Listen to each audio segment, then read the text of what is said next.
as an expert on cults and satanic ritual abuse. I have information from various sources that judges, law enforcement, prosecutors, attorneys, doctors, and many prominent individuals, including actors, actresses, professional football and baseball players, are involved in these type activities.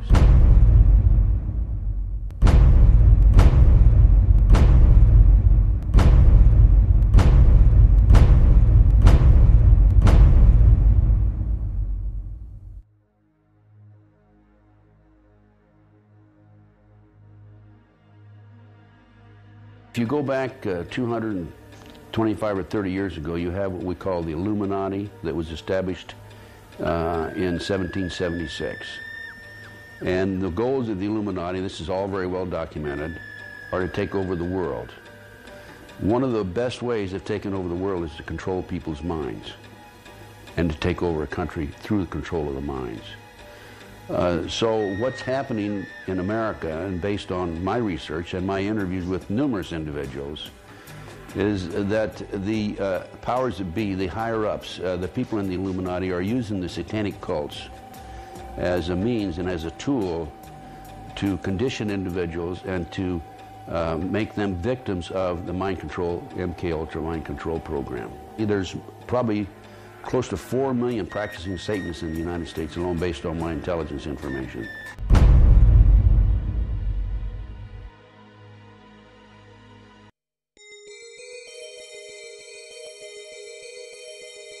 If the many authors on the subject of the occult are correct, and Tony Blair has been initiated into the 33rd degree, then his pseudo-Christian morals will be compromised by the fact that devil worshippers and high-ranking Freemasons have walked through the corridors of power hand in hand for centuries.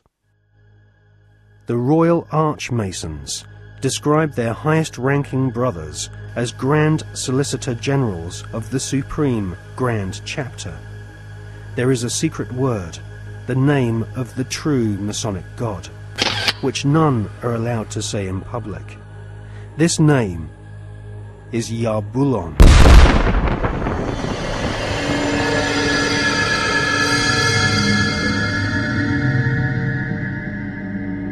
The Masonic God is not the same God of the Bible, which the Masons call Adonai. Yarbulon has been described by Christian minister Canon Brian Brindley as an unholy compound of the Hebrew name of God, Jehovah, with the heathen names for Baal and Osiris. The highest ranks of Freemasonry utter Yarbulon as the one sacred and mysterious name of God. Yarbulon is a tripantheon Masonic god, in part deified as the historical Baal, which the Oxford English Dictionary confirms as being a Hebrew word. Baal is the chief male deity of the Phoenician and Canaanite nations. To the tribes of the Old Testament, Baal was the devil himself.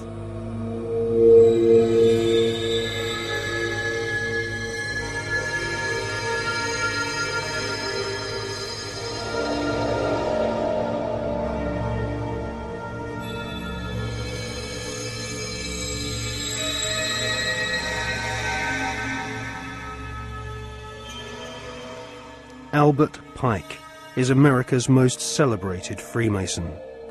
Pike was Grand Commander Sovereign Pontiff of Scottish Rite Freemasonry in the southern and western United States from 1859 to 1891. Scottish Rite Freemasonry has its own headquarters at the 33rd degree in Edinburgh. The United Grand Lodge of England has tried to deny that the true god of Masonry is Yarbulon, or has anything to do with the devil.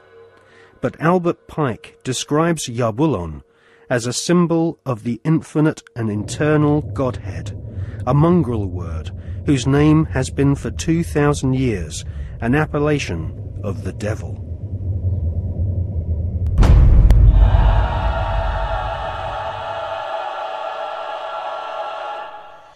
On the 14th of July 1889, Albert Pike issued these instructions to 23 Scottish Rite Supreme Councils throughout the world.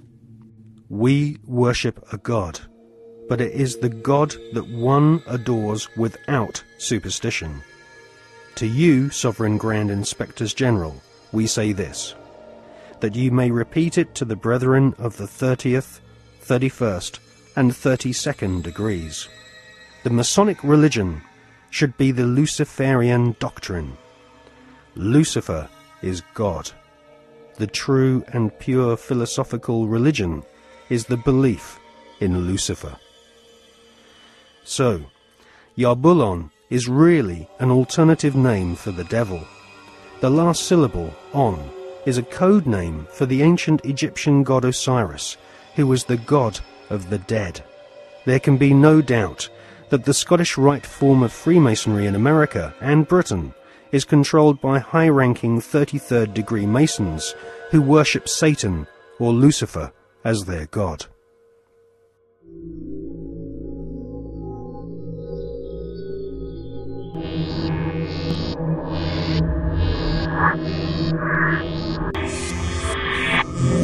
We're talking about occultic forces. We're talking about the five-pointed pentagram, which was used by satanic worshippers for thousands of years.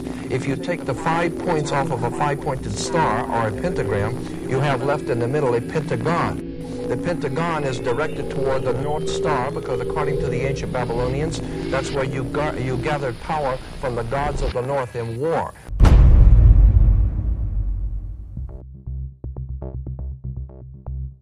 We cannot allow our sons and daughters to be sent to die in a bankster's war.